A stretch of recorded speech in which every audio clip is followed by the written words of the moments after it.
Thank you for joining us on Health Diary. My name is Gladys Gashanja and we're coming to you from the 4 Points by Sheraton here in Nairobi. Now, malaria is the leading cause of death in Kenya today, costing us so many lives every year. Now, though the country has made tremendous strides in eradicating malaria, clearly a lot more needs to be done, and the goal is to zero-rate malaria by the year 2030. So, is this possible? What more needs to be done to achieve the same?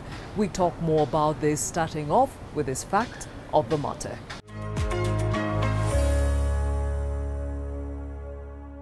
Malaria is a disease caused by a parasite transmitted to humans through the bites of infected female Anopheles mosquitoes.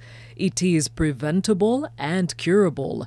Despite great strides made in fighting this life-threatening disease, according to the World Health Organization, Africa still carries a huge burden.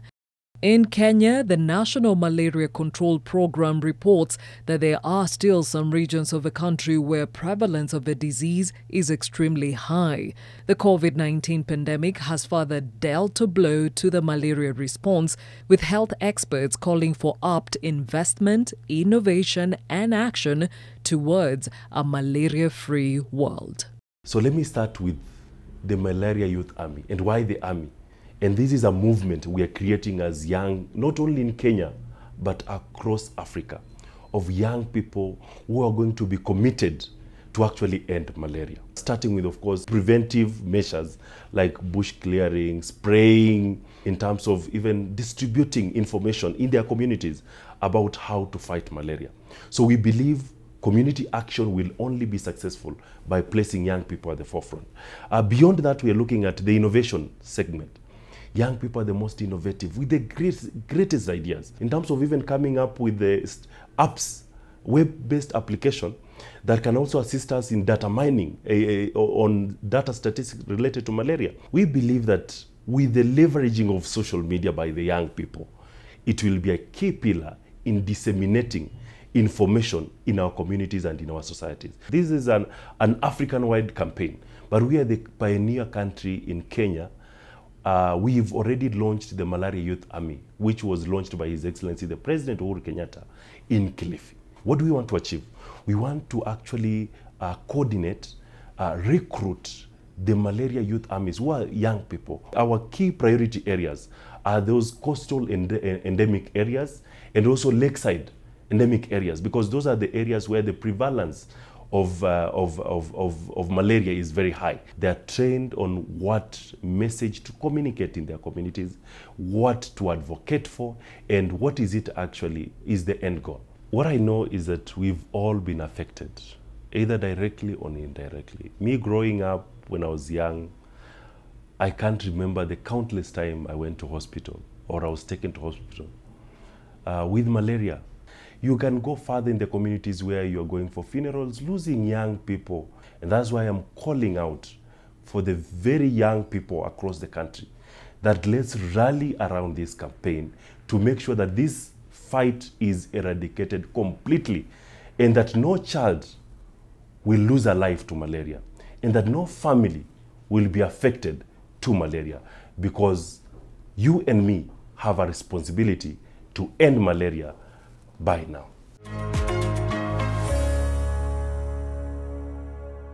Why is malaria still a thorn in the flesh, so to speak? Well, let's understand better and what else can be done to ensure that we eradicate malaria in Kenya and beyond. And to help us along is Dr. Willis Akwale, who is a senior advisor at the Africa Leaders Malaria Alliance for the government of Kenya. And of course, we have Lilis Njaga, who is the Africa Regional Director for Malaria No More UK. Thank you for joining us on this conversation. And Dr. I'll start with you again. I say it's the oldest and deadliest enemy. What makes malaria so deadly, and why does it continue to be the thorn in the flesh? The very first malaria parasite is called vivax, and it was a disease of the birds when human beings started domesticating birds that time.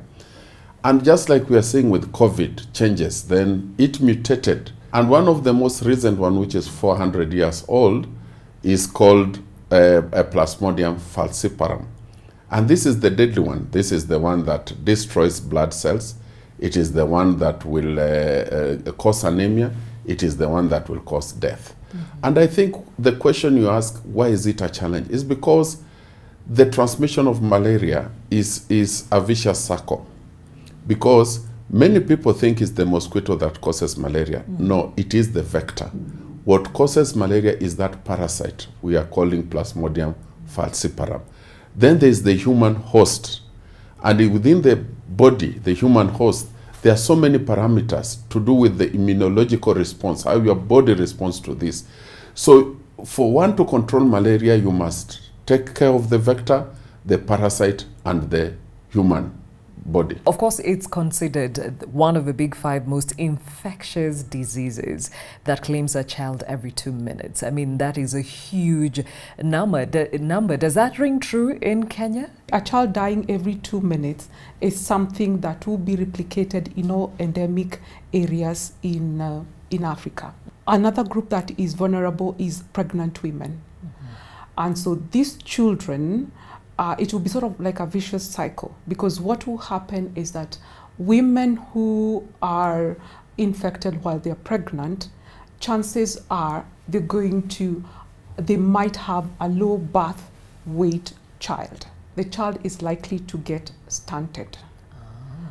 A stunted child is very vulnerable to a lot of diseases, not just malaria, but a lot of diseases. So chances of death is very, very high. And especially in rural areas, you'll find that these children are also struggling in different ways, nutrition-wise or in other ways that makes them very vulnerable. Okay, now Dr. Kwale, the infectious disease seems to be in endemic areas, as she is saying, which is the lake region and the coastal region. Why these areas? This is because of the breeding sites, the vectors which are found there. There are more than 400 types of mosquitoes in the world. Within the Western Belt and in coast, you then get a group of mosquitoes known as Anopheles gambiae. They are indoor resters, their habit, they are indoor biters. So they will come and hide in the eaves of the house, and slightly after midnight they will come. They are very efficient in how they bite you. They even may anesthetize you and then pull out that blood meal. And this is the female one. They like freshwater pools. They will not breed in rubbish heaps. So the ecology and the environment in the Western Lake area and in the coast facilitate the breeding of these vectors.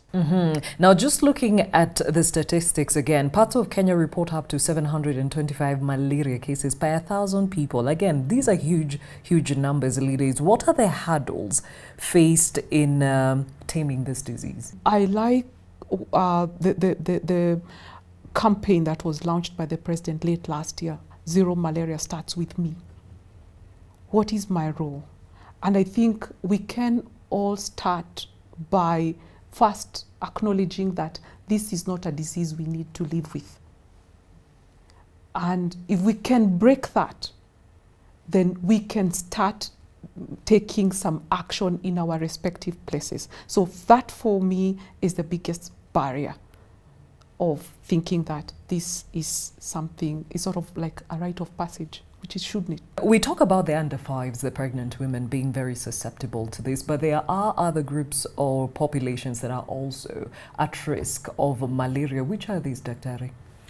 Yeah, let me first start by explaining why the under 5 and pregnant women are susceptible. Number one, in pregnancy, the parasite lodges within the placenta and it starts feeding on the blood that should be going to the unborn baby and destroys some of the placenta parasites and causes the low birth weight, the anemia, and it can cause maternal death because it could eat all the blood of a pregnant woman.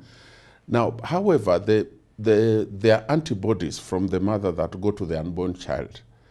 And these antibodies protect the child for the first 1 year. You'll not get malaria killing the 1-year-old.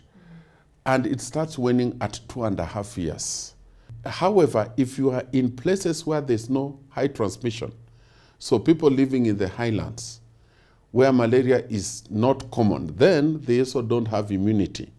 And you'll get older children becoming more susceptible, and including adults. I must also say people with other underlying conditions, especially the ones that can cause bleeding and anemia, are also more susceptible because an immediate loss of blood will lead to that. And then what you call non-immune travelers. So you are here in Nairobi, you've stayed in Nyeri, no mosquito has bitten you, and your first posting is in Kisumu. You must be very careful. Now, malaria symptoms mimic other conditions. Could also this be fitting into the high mortality rate because of misdiagnosis? A lot of those fevers, people will, there are two things they'll say. Ni homa, which they may just think, and occasionally they say ni malaria too. But nobody then diagnoses it at that lower point. So diagnosis is the missing link to really confirm the true burden of malaria. And the use of a rapid test kit. KEMRI has developed one. The president was very happy to see the development. It is undergoing validation. Number two, even microscopy, which is the gold standard because you see the parasite itself, is not readily available everywhere. And it requires better human skill, microscopists who are trained, and very good reagents and equipment to be able to diagnose it. Mm-hmm. And for purposes of our viewers, what are these symptoms that are specific to malaria? So we have two types of malaria, what we call uncomplicated and the severe one.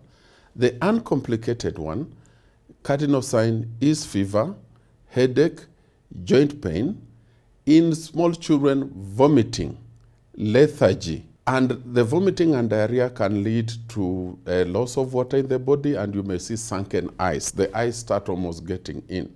And in severe malaria, there may be no serious signs, but loss of that blood is one. Unconsciousness, loss of consciousness becomes the other one, and that may be a sign, it may be cerebral malaria.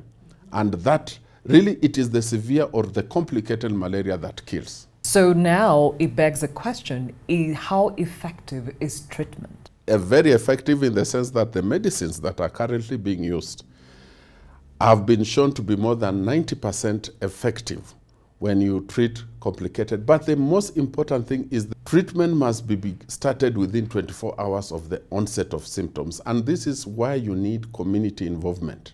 In severe malaria, the same thing. But what you don't want is to go to severe malaria because you then start having complications with other organs of the body. The kidney may be affected and things like that. And that starts giving you a major challenge in terms of treatment. All right. At this point, we take a short break. When we come back, the impact of malaria goes beyond health. It touches even on the economy. More in a moment. Welcome back to Health Diary. My name is Gladys Gashanja. Today the conversation is malaria. Dr. Willis Akwale, Senior Advisor, the Africa Leaders Malaria Alliance for the Government of Kenya, and Lilis Njaga, who is the Africa Regional Director, Malaria No More UK. Thank you for joining us. And before we went to break, we were talking about the impact of malaria, and I think it also is important that we talk about the prevention of malaria. What are the basic fundamentals in preventing malaria infections, Lilies? The very basic, sleeping under a mosquito net, getting tested as soon as the symptoms present themselves. Are there breeding sites in the environment that where we live? They may be basic, but you find how many households have mosquito nets, but they're not using them. Okay, now just recently we added vaccination also as part of the prevention protocol. Dr. Akwale. Well, the vaccine, the RTSS, which Kenya is one of the countries that is now piloting, it took quite a number of years, maybe more than 20 years to develop. We are lucky that we are one of those. It has been found to reduce severe disease by 40%. We have now over 200 children in Kenya who have been enlisted.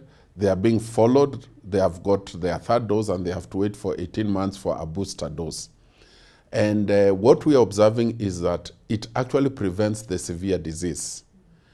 However, we have no vaccine that is blocking transmission. The day we will say, Eureka, we have beaten it, is the day we'll get a vaccine that actually blocks what we call the sporozoites from getting into your bloodstream. Okay, so we mentioned that the impact of malaria goes beyond health. It touches on the economy. Lilies, how does, or what's the connection here? We're told that Africa loses about 12 billion USD each year because of malaria, directly or indirectly. But if you go to the household, and especially in endemic areas, households are said to lose about 25% of their livelihood, of their income. A lot of these households are dependent on informal employment. So if the caregiver or the adult in that home is sick, then it means that they're going to lose income. Well, we know that in a lot of government hospitals, this is free, but they need transport to get there. They will also need other related effects for that. And even if the adult is not sick, if a child is sick in that home, it means that the parent will have to stay home to take care of that. That is from the adult perspective. From the child perspective, we're told girls miss school because of menstrual health. Then if they are also sick due to malaria, or they are left home to take care of a sibling who is sick of malaria, if you add the days that this girl is going to miss school, it will affect the potential outcome of their performance in school. How are businesses affected? A lot of lost work days due to absenteeism, either because the worker is sick or is taking care of a sick one. Add all that and it will go all the way to the country's GDP. Has a pandemic now also clawed into some of the gains we've made as far as malaria is concerned, Dr. Akwale? That was the fear. However, the malaria community globally and also within the continent, especially under the leadership of His Excellency President Uhuru Kenyatta, rallied presidents and other leaders saying that it is not only corona that is killing our people. We have also malaria doing the same. And therefore, we should not interrupt services for malaria. And it's for that reason that the campaigns that had been planned, for example, distribution of almost 200 million mosquito nets across the African continent, went on. There was also rallying by our president to ensure that the testing kits were readily made available, because all manufacturers were now moving to start making kits for COVID diagnosis. But because of his intervention, we continued having this. So we are happy that actually it didn't double. Okay, that's good news. So the Zero Malaria Starts With Me, as you mentioned earlier, Lilies, Draw the Line Against Malaria campaign was launched earlier this year to include the youth in the fight against malaria. Why the youth? Africa is a youthful continent. 74% of Africa is under 35. So not taking advantage of the youth voice, of the youth action, is a miss. Actually, I like to say that the youth don't know borders. You find that the Kenyan youth are engaging with the Nigerian youth on the digital space. So if we rally the youth together for this common fight, I think we can move faster, not just in terms of communications and advocacy, but in the actual actions like distribution of mosquito nets. I think we're going to move much further and much faster. Now, with health being a devolved unit, I wonder what the role of the counties are, especially in the endemic areas. How are you engaging these players, Dr. Akwale? Yeah, so in devolved health system in Kenya, the principle is that policy and strategy remained at the national level. For prevention, they'll say this is what happens. For treatment, this is what the guidance is. For advocacy, this is the guidance. The county government do the service delivery. So as service delivery, they therefore become core, because malaria must be fought at source.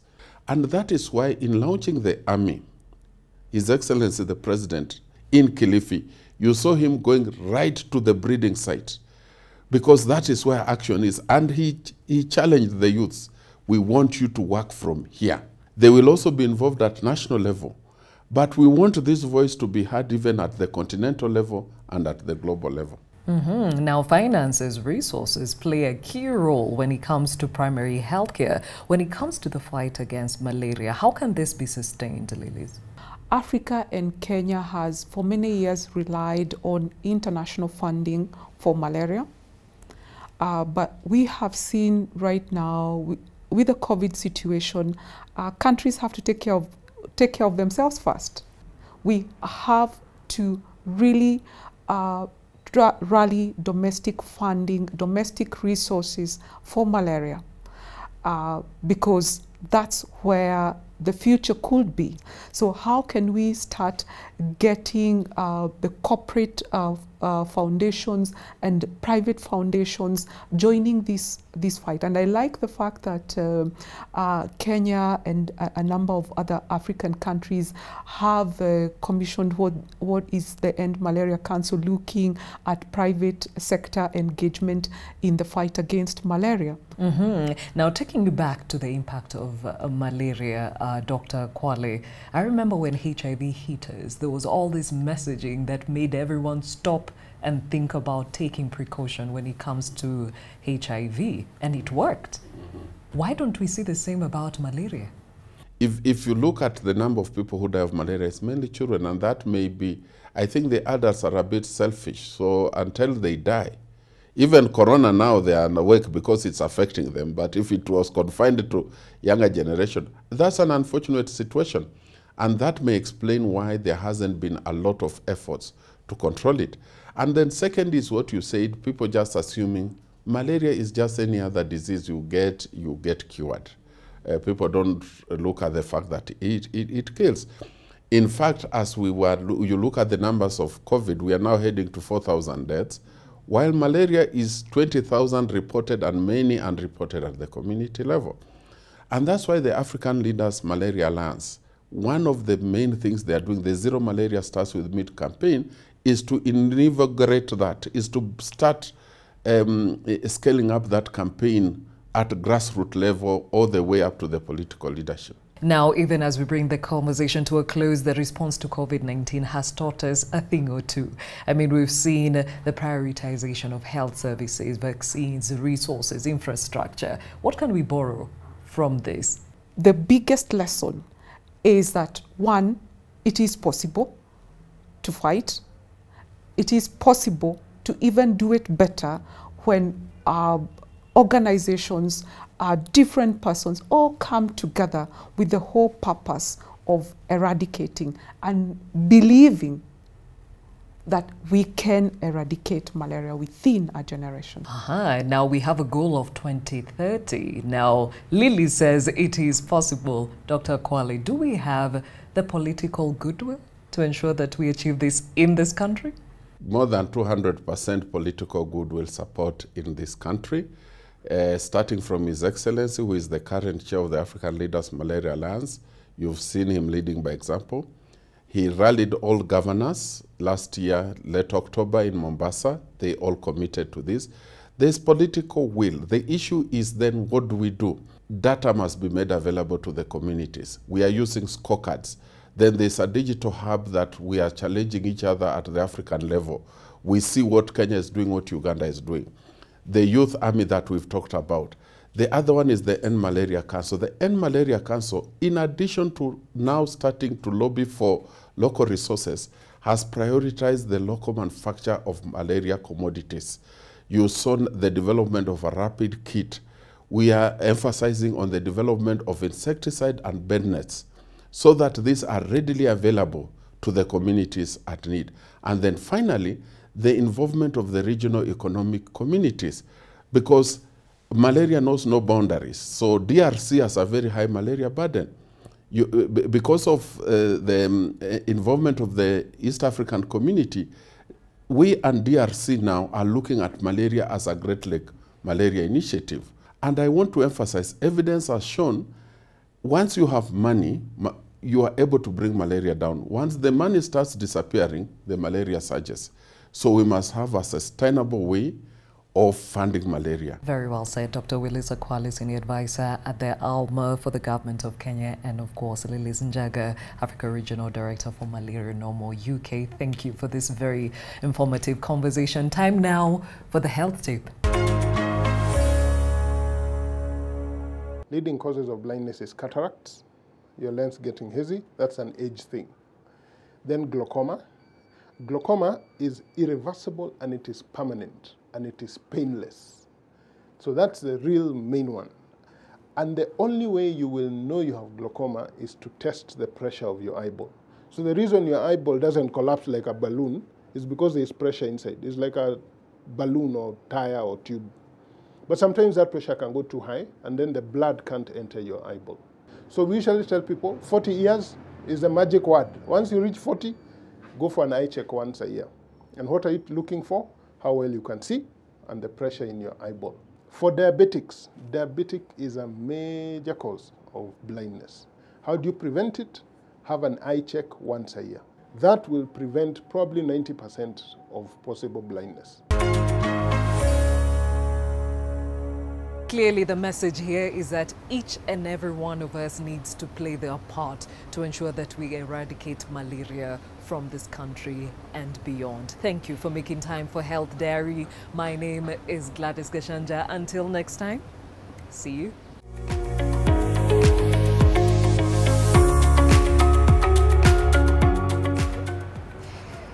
Thank you for joining us. Ikituitaleta nuksi. Mwambie tu asimame, check it. Yeah, we appreciate you as always and wish you a wonderful rest of this day. They look, I was like, wow, I've never heard it like that as well. You're a walking encyclopedia. I know, man. Na nuksi. Unapimwa. Tena. Unafaa kupimwa Kenya, and then upimwe Tanzania. Literally.